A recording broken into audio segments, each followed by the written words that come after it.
Hello everyone, welcome to my YouTube channel success book.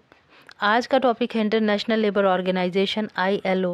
ILO का headquarter Geneva Switzerland में है और इसके सेक्रेटरी हैं Gilbert F Houngbo. Member countries की बात करें तो 187 मेंबर हैं, जिसमें से 186 मेंबर तो यूनाइटेड नेशन का ही पार्ट है, मगर कुक्स आइलैंड एक ऐसी कंट्री है जो कि यूनाइटेड नेशन का मेंबर सदस्य नहीं है। इंटरनेशनल लेबर की ऑर्गेनाइजेशन की स्थापना 1919 में end of the first world war के समय हुई और ये इसकी स्थापना वर्साई ट्रीटी के द्वारा हुई थी। इसका मुख्य उद्देश्य था कि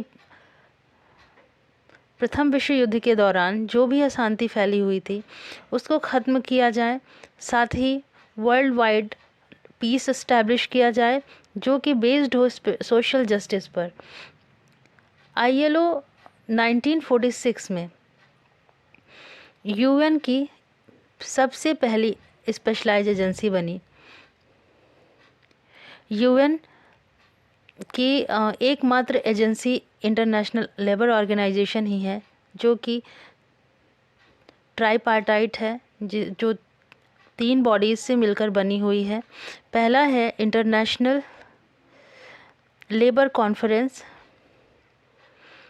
सेकेंड है the governing body and third is the international labour office. International labour organisation ऐसी ऑर्गेनाइजेशन है जो कि गवर्नमेंट, एम्प्लॉयर्स और वर्कर्स को एक साथ एक ही प्लेटफॉर्म पर लेके आती है ताकि ऐसी पॉलिसीज़ बनाई जा सकें, ऐसे स्टैंडर्ड तैयार किया जा सके जो कि मैन और वीमेन दोनों के लिए ही एक डिसेंट वर्क कल्चर को प्रमोट कर सके। ILO ने 1969 में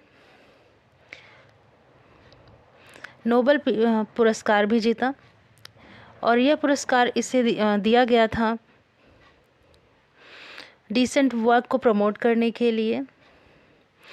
जब ILO की स्थापना हो रही थी तो इंडिया भी इसका एक मेंबर था, लेकिन इसका परमानेंट मेंबर नहीं था। परमानेंट मेंबर बना 1922 में।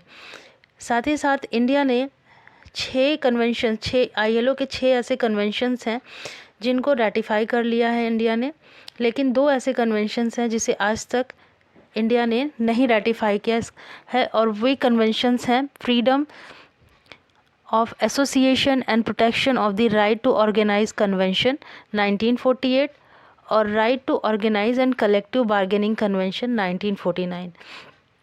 इसकी वजह यह है कि ये दोनों ही कन्वेंशन उस इंडियन कन्वेंशन में कुछ ऐसे ग्रांट्स दिए गए हैं जो कि इंडियन रूल को प्रोहिबिट करते हैं, उसका उल्लंघन करते हैं। इसलिए आज तक इंडिया ने इन दोनों कन्वेंशन को रेटिफाई नहीं किया है।